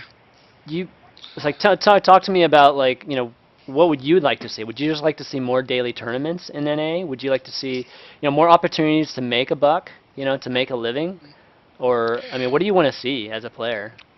Well, I'm fortunate enough that I have a fan base, so I don't rely on tournament winnings to make a living. Right. For myself, what I'd like is to be able to put out more tournament results and to I said when I joined Eclipse that I was going to go to MLG Fall, and I'm going to go even if I don't find a team. I'll just pay it for myself. But I just want the scene to be better. I feel bad and there's a reason like me or Maximus Black or some of these players have so many haters. It's because players that are good, they look at us and they're like, well, I'm better than this guy. Why am I not making money? I just think, and another thing too is like the casters. There's like a lot of people are like, well, there's no good casters. Well, there's no one that's watching the new casters. How do you expect those casters to get better? Oh, there's lots of and good to be people. really, Yep. How do you expect them to be good and to cast full time if they're not making money? So it's like it's hard for people to get in the scene, but once those people are in the scene, like Day9 and all those people, you see them all the time. There needs to be more diversity, in my opinion. Yeah, I mean, let's that being not said, this is a old, like a year old. I mean, excuse me. This is a lifelong old problem. God, I can't speak. This is a long time problem. That's what I guess I meant to say that. This is a long time problem. I mean, this is what was called, what Jerry calls on, the co-host with the loser bracket.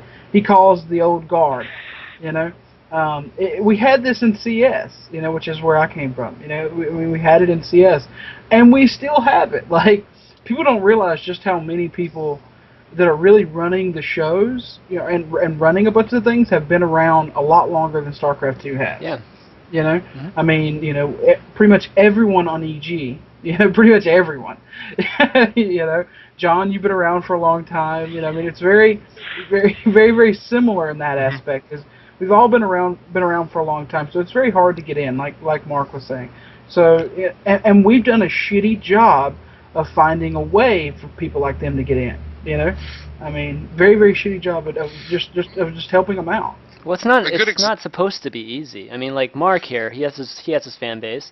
He works hard doing that. I mean, he tweets like a mother. I mean, this guy is all over Twitter and Reddit and just the various marketing channels. I mean, these guys don't, it doesn't come easy. Like you said, Jeff, Maximus Black, he works hard, and to get those. And so it's not like it's supposed to be just given to you based on just results. I mean, it's not like that, dude. My issue is it really supposed to be working for Twitter followers and T-shirt sales, or should we be working for results? It's either, John. Like, there's two different paths of getting there, and I don't think either is wrong. I think there's, it's actually respectable either way. It's just, you have to accept that you're taking that path there and not be like jealous of the guy who's taking the other path. You know what I mean? Here's the thing. Let me put up. Oh, sorry, Chris. No, go ahead. No, go ahead. No. Let me put up an example in that aspect. And John, I understand what you're saying. You're from a pure, what I'm looking for, a pure sportsmanship. Yeah. I mean, it's very like the best player deserves the one that exactly. the best players are the ones that deserve the attention. That being said, and to an extent I would agree, but you also have to have even the best players have to have that element, and they have to have quite a lot of that element now, and it's just a reality, and it's like that in all games. I mean, in my opinion, in all games, in all communities, and sports. in everything, in regular sports. Yeah. Yeah. See, I'm not so sure about that. I think Really? League of Legends, for having done this for 10 years, I think League of Legends and StarCraft 2 are unique in that because of the opportunity that Twitch has afforded us in streaming online. I mean, you got to remember, for Quake at least, for players like Rafa who don't stream, actually he is starting to stream, which is interesting because I'm sure he's streaming for the same reasons we're talking about. That you have to find a way to make money because there's no tournaments for him. But there was never that before, so it was really always about the player. And so I guess it's not that I don't see that it's important and that it's not something that is just happening. We have to accept it because it is. You're right. It is happening, and it's the way it's going to be. My fear is that it becomes too much like that. And as Mark was saying, we need a little bit more balance and diversity in the community, so that we don't get to a point where it's not about results. It's just about how many Twitter followers and T-shirts you can sell. We don't want to get it to that point where it's only about that. And that's just my fear. It's not that I don't understand that's not important. It's just my fear that I see that happening. And maybe it's because I've been jaded and I've been doing this for a long time, and I've seen it completely the other way because there was no streaming at one point. Yeah, I mean, I think it's a very, very valid fear, and to be completely honest with you, I just think it's inevitable. To be completely honest with you, I think that's the way it's going to be in the aspect. Now, of course, I always think there's going to be a competitive aspect to it, and it's going to be mostly competitive. That being said, all teams at least that are going to start coming into their own and start doing well and stuff like that, they're eventually going to be converted to marketing agencies. Is all they are. Yeah, exactly. I mean, EG is no longer a team, in case you haven't realized. And don't get me wrong, they're a great team. I mean, they have great players. That's not what I mean. But they don't sell themselves as a team solely. They sell themselves as a marketing agency. Which is smart. It's where everyone's going to go eventually. Yeah, I mean, I think John, to your point, I mean, I think yes, I think the competitive aspect of the sport will always be necessary for it to be considered, an e-sport or sport, right? But like in any other sport, there's always people that are more marketable than others. I mean, look at the NBA, right? I mean, Tim Duncan, right? One of the best power forwards ever, right, in the NBA. Not marketable at all. No, he's completely, not. right? No. So, but you have other guys who are less talented than him who are marketed all the time. Like, I don't know, who's a good example that's a power forward? I don't know, like Amari Stoudemire or somebody like that who's just not as great as Tim Duncan is. But the thing about the personalities, though, obviously the perfect person would be somebody who's awesome, like Michael Jordan, and of great personality type of thing, for a sport. But if you get like one or the other, the thing about the personalities is they help grow the sport because that's what the people relate to. You know what I mean? Like these people actually relate to the viewers and relate to the community, and they're the people that at times can make more of an influence on the right. And they're they're the so, people that bring in the sponsors and that that bring in the cash flow, and they are very important. Don't get me wrong. I mean, we have to have people at the top, and you call them anchors, I guess, where I'm coming from. They have to anchor down the community. But I just having done this for a while and seen the bubble burst before, I just get, it worries me the direction that we're going, and we just have to find a way to kind of harness it and make it work for us for the long term. And I think if we do that, I think we're in good shape. Did you guys talk about the Cloud vlog last week? The Cloud, sorry, what? The Cloud vlog. Like the player Cloud. Yeah, Cloud. His vlog. His YouTube. Yeah, I watched it. I mentioned that. It's good. It's good. If you take like a caster like Rob Simpson, like seriously, like he knows the right people, and he got to the top like on a pedestal and on a unicorn. some stuff like that. You know? Come on, a unicorn. No, but okay. So let's be real. He's good looking. He knows how to talk. But where did he come from? So you have you have casters like Axel Toss that did like Lone Star Clash and Beta Stream, and they don't get opportunities like that just because some people that know the right people get free opportunities like that. It really annoys me. And then the casters, they don't like. I agree with Cloud. Like they should be better. Because if they're better, you have a better audience that knows more about the game. But it's more play-by-play and just trying to entertain people. Because if the casters know more about the game, then they can help promote the players better instead of just telling the story that's happening on the screen. I can't say much about that, man, because I'm a super Day 9 fanboy. I'm not even gonna lie to anyone. I'm telling you what, I am a super Day 9 fanboy. I really am. I love the guy. I mean, my thing, Mark, about that is I think we're not really the demographic that we're the minority demographic. All the hardcores, all this, the really crazy fanatical people, we're right now we are, I guess you could call us the majority, and that's what that's where all these companies are making money off of. It's like all of us right now, right? Because they can make like $70 to $100 off each one of us or something like that. But to really grow it to like the masses that aren't esports fans right now, you really have to have people that do dumb it down. Like I don't want to say dumb it down completely, but just with lack of a better word, dumb it down, like Day 9 and those guys. I do a really good job of trying to bridge it to like average people that don't know the game very well. And yeah, it's annoying for us to listen to it sometimes because it's like, okay, it's a little too, little too fluffy for us. But I totally see the necessity for it. But yeah, there are a lot of great casters out there that there's guys that work hard. Like Gwyn works his ass off, right? And at least we're finally get to seeing Gwyn, getting some of these big tournaments now. And Axel Toss, he's going to be casting with me tomorrow. So, and at ABC, it's awesome to see that he's getting known, getting some of his getting some attention for obsing or even casting, whatever it is. I mean, it's great to see that these guys have been working hard. ABC turns up everywhere, man. Yeah, I'm telling you. He does. That guy's like a phantom. I'm telling you, man. I'll be in like some random stream just watching like some unfeatured player. I'll look in the chat and there's ABC. Right. I'm telling you, man. ABC, you're the man, buddy. Right. All right, guys. I think why don't we just jump straight to some Q&A. Does that sound good? I know a lot of viewers probably want to jump in our conversation. We've been talking about a lot of stuff. So does that sound good to you guys? Sure. Good to me. All right, guys. To call in, why don't you guys add me on Skype? My ID is ChanmanV. And I will pull you into the call once you guys add me on ChanmanV.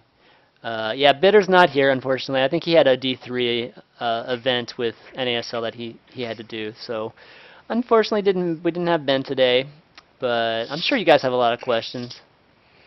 I'm sure Mike would call. Mike's been all over the chat today, so or ABC's been all over the chat. So what's that say? desRow CSN training camp, Mark. Is that an offer? Is that an offer? That's not an official offer. Reddit thread number 2. Exactly. All right. If you guys can't call in, why don't you guys just type in some questions in the stream chat? But I'll let you guys, you guys can Skype call them in too. So let's see. Any questions yet? Come on, you guys got questions. I do have a question, but I'm asking if he wants to call in, actually. Okay, he does want to call in. Okay. Oh God, who did John get? It's Alan LaFleur. He's with ESFI. Oh yeah. I'll add Alan. Let me add Alan. Yeah. Right. The guy that does the Business of Esports podcast, or yes, the vlog, yes. right? Mm-hmm. Yeah, that's a good one. I think Alan's a good buddy of ours.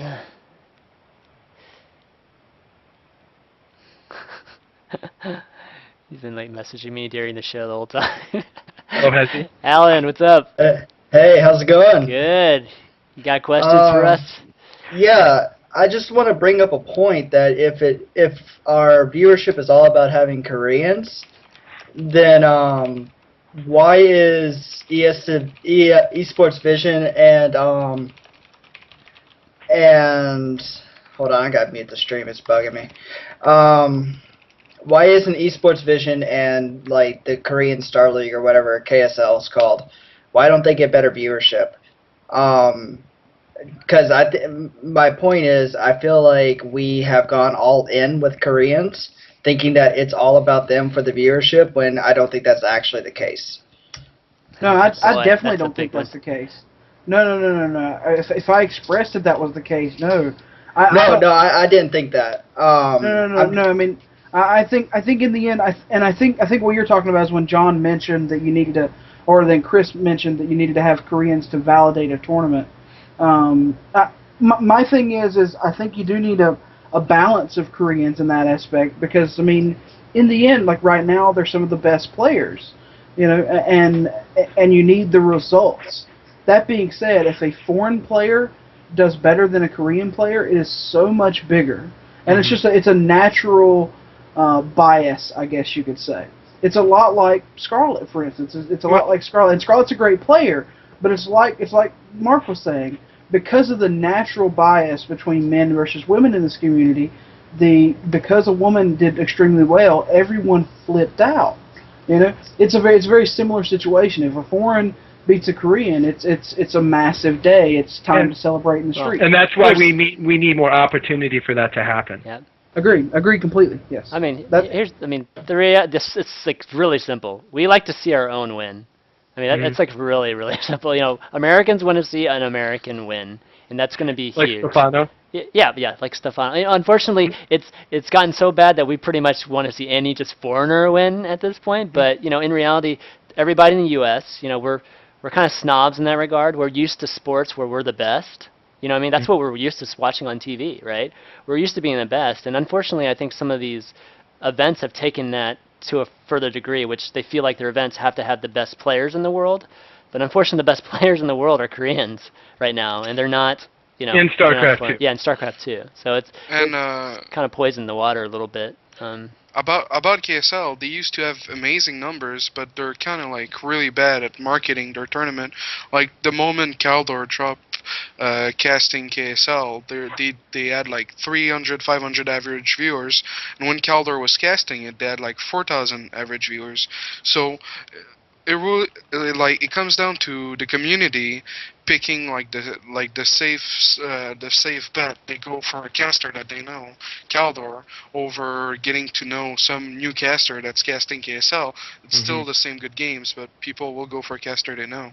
I also think that anybody that does like content as much as ESV and stuff like that does has a problem.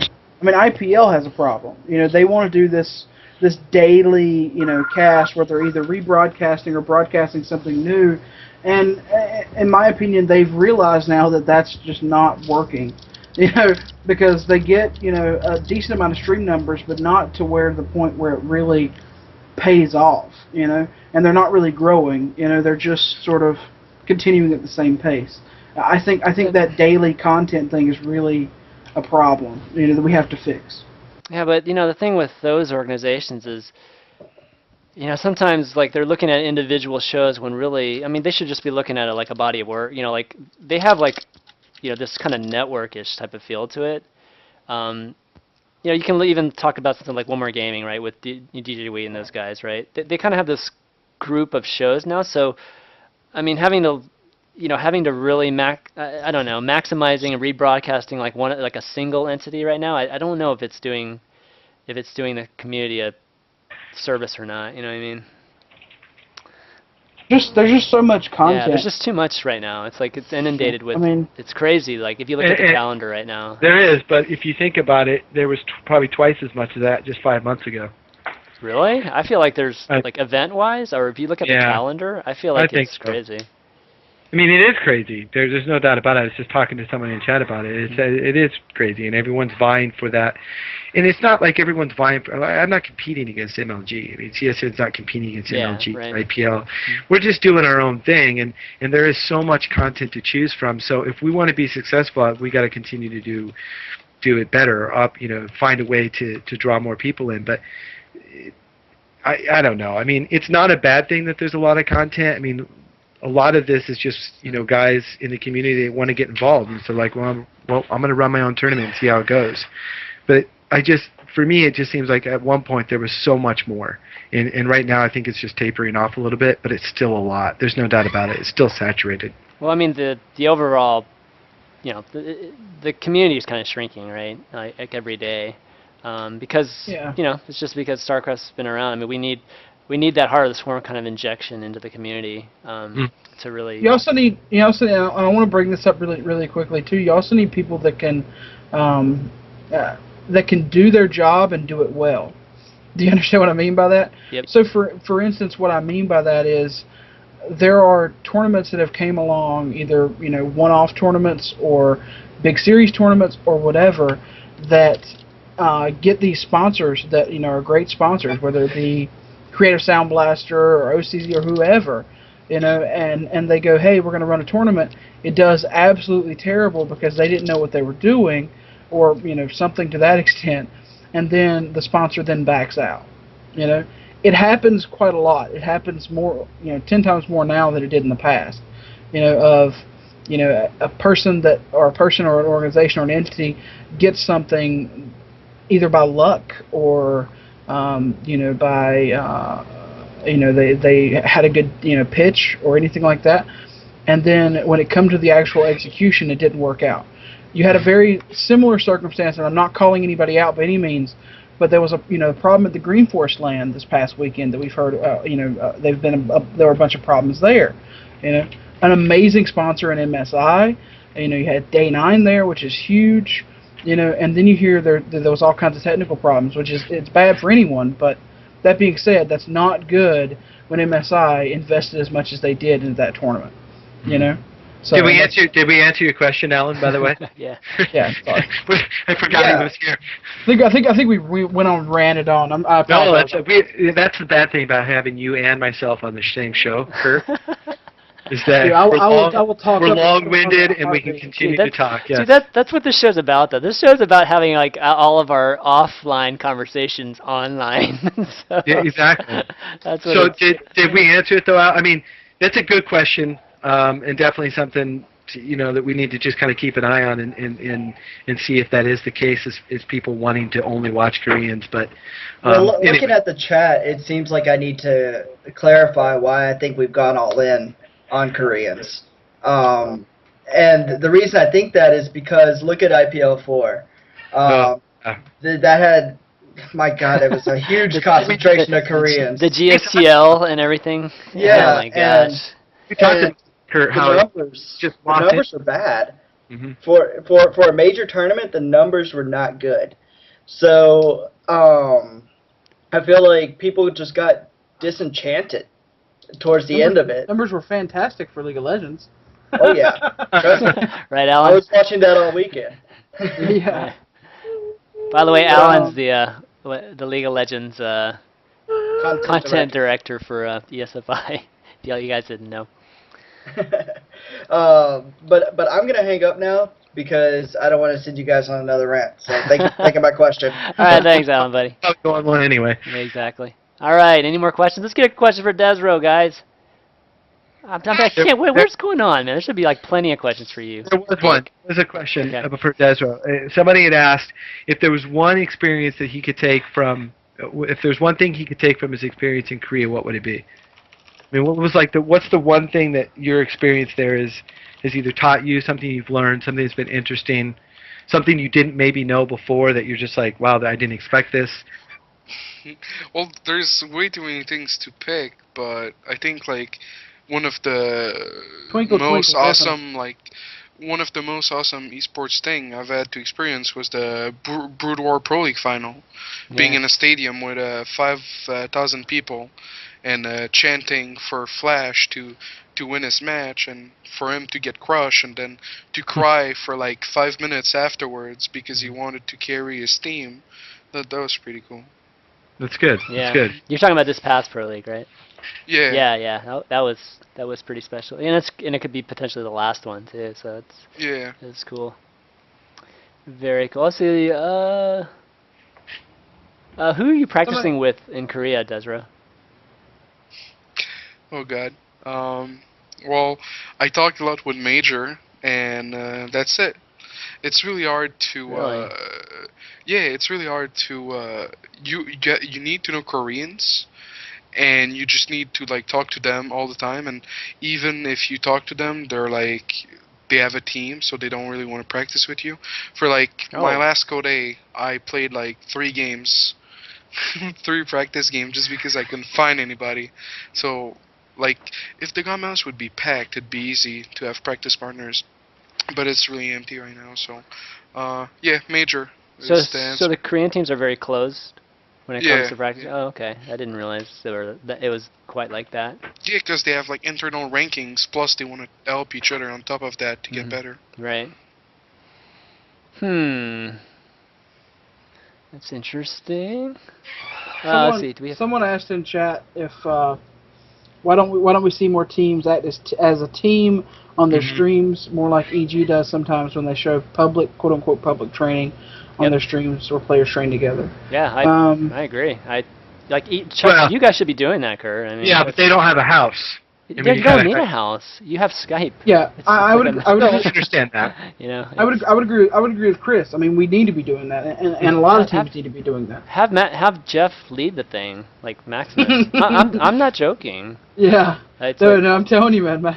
Maximus would whip some players into shape. I'm telling you. Oh, you don't even have to whip them. I mean, have him organize it. That's all you have to do, man. It's not as easy as you would think. Okay. And it's definitely, like John pointed out, it's a lot easier when they're in the house. Most certainly, it's just a matter of finding the best time that works for everyone and working it together. Like any practice that is done, like I said this earlier in the chat, we haven't perfected really a practice regimen for players yet.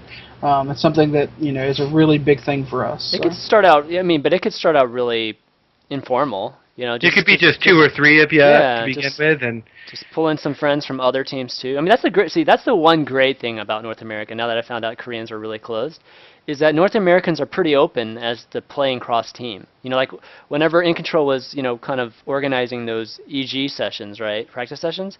I mean, you had guys from you'd have Illusion from Vile at the time. You'd have all kinds of guys. Boyo and I mean they were just taking anybody from any team just to get good practice. Like Sheth was practicing with them, and that openness is still available in NA. And I feel like it is more powerful than having very closed, we're just like, coming up with our own things, within like a 10-man team versus having access to 30 players that you can just practice with constantly.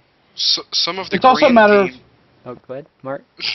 Some of the Koreans team have internal rankings to decide who gets to go to MLGs and such. You could do that, stream like internal ranking matches and tell the community like, hey, whoever does good, we're gonna stream those matches, and whoever does good is gonna get sent to that event or this event. Right. So it's a combination of competition and hype. And that's good. Yeah, internal. I mean, that's cool to have that internal type of, Yeah, we did that when that was our original sort of end goal, was to have it sort of streamed at the end. Once we got used to it and stuff like that, we were going to have it streamed, sort of almost like a weekly show match kind of thing. Going to bring on other teams, stuff like that. And we did it for a few weeks, but it's hard to make sure that we get everyone's sort of attention and everyone on the same date and same time. Especially because you got to understand another thing is that none of our players are full time. I mean, other than Sleep and Maximus Black, none of our players are full-time, quote-unquote, players. They all have a ton of other responsibilities, whether it be work and school and blah, blah, blah, so it's just a matter, and that's a problem, and that's also one of the reasons why you don't see, in my opinion, players like Mystic and players like McKinnon really, jump to the next level, is because they aren't full time and they are having to work, and they are having to go to school and they are having to do this and that, But it's chicken and egg. You have to do something to have that resolved. Yeah. I mean, you can't just like have it. It's not going to come if you don't do anything. So that's why it's if you do these things, even like SN started off informally, then you might, who knows, it might snowball like really quickly. I think we just need to accept what it is that we are in StarCraft, and that is that. In North America, we don't have the same regiment for training because there's so much going on. I mean, it appears to me that Czech 6 understands where it's at. It's not trying to be something that they're not. They understand that they have players like Suppi, who, by the way, I love that guy. They have players like Suppi who are students, and so you have to understand where you're at. And the players have to understand that. I mean, if desRow, was over in Korea and he was practicing 1 hour a day and screwing around the rest, playing Call of Duty on the on the console or something, and not putting the time and effort into it. Cover the console behind you, Mark. Yeah, he can't expect other people or other teams to look at him and say, okay, this is a guy completely dedicated to being a pro gamer. So I think you have to understand where your players are at, and if you're willing to accept that, then great. I mean, you guys aren't just going to kick Suppy off the team just because he's a full-time student. I mean, he is who he is, and that's you guys have already accepted that. I mean, but it doesn't. I don't want Suppy to change a single thing, man. No, I mean, it's great. That's great, and you have to accept that some players are going to be more personalities than they are players, based on results, and we just have to accept that. But and so again, it worries me that either we're going too much in the direction of trying to hype everyone up, or we're talking too much about everyone trying to be like the Koreans. I think we need to be somewhere in the middle and just be who we are and accept the fact that we don't have that opportunity yet. And if we keep pushing too hard for it, I think we're gonna hurt ourselves. I think we just need to just let it happen slowly. I mean, more and more houses where it's dedicated about, where it's about gaming, I think more and more of those things will happen. Yeah. But if we go too fast, I think we're just going to get ourselves in trouble. All right. Why don't we kind of running out of time here? So why don't we start wrapping this up and do some shout-outs? Sound good? Absolutely. All right. How about desRow? Why don't you go first? With the shout-outs, right? Yep. Sorry, I'm really tired. It's okay. I know it's like 7 o'clock, 7:30. Yeah. So shout-outs. Hold on, I'm thinking right now. Well, I want to thank Slug. He's a roommate in the house, and he took me to many things in Korea, like the Pro League finals and the first Pro League day this weekend coming up. So I want to give a shout out to him. I want to give a shout out to Major for feeding me replays and talking with me and giving me some practice games. I want to give a shout out to TT Sports and MaxFrag for sponsoring my stream. And I feel bad about this for not mentioning them first, but I want to give a shout out to my fans, because I wouldn't be in Korea if I didn't have a fan base. And I think I'm good. So yeah, cool. Those are my shout outs. Thanks. Awesome. Kurt? Yeah, I've got quite a few thanks to both of you guys, and Ben, who's not here, for inviting me. It was a lot of fun. Hopefully we can do more, and I can annoy you guys some more. You already do. Of course. Yeah. I gotta be good at something, man. Yeah, so I do a weekly show as well with VVV over at the Losers Bracket with Lord Jareth and Paradise, who's both with VVV. Really interesting podcast. This week, I have no idea what we're doing. I think we're going to do mostly calls, because we're just now starting to take calls to like that. So cool. Feel free to tune in. That's tonight at 9 p.m. Eastern. Follow me on Twitter for updates about that at Keyhunt. I'm most of the time doing the really stupid stuff that I shouldn't be doing on Twitter, so that's always fun. And yeah, that's about it. You can. We're going to be doing some giveaways on the Check 6 Facebook. You're breaking up a little bit, Kurt. Oh, am I? Yeah. Testing. I think it's a good thing. Oh, John. Kurt's a good guy. Can you hear me, or am I still breaking up? A little bit breaking up. You might want to rejoin. Okay, hold on. It's going to screw up the windows real quick, but want them to have a proper shout out. So. Can you hear me? Yeah, that's better. All right, redo the second half. Right. After the, I think after Losers Bracket, after all that stuff. Hold on, I think Skype crashes on me. Yeah, Losers Bracket, guys, 9 p.m. Good show. I've definitely watched it. Lord Jareth, by the way, owns VVV, right? Jerry? Yeah. He is the owner. Yep. Yeah. So anyway, last thing, we'll be doing giveaways on the Facebook, on Check 6 Facebook, this week as well as last week. We did some as well. So you can follow us at Check number 6 Gaming on Facebook, and I'll try to hook you guys up. Awesome. John. All right.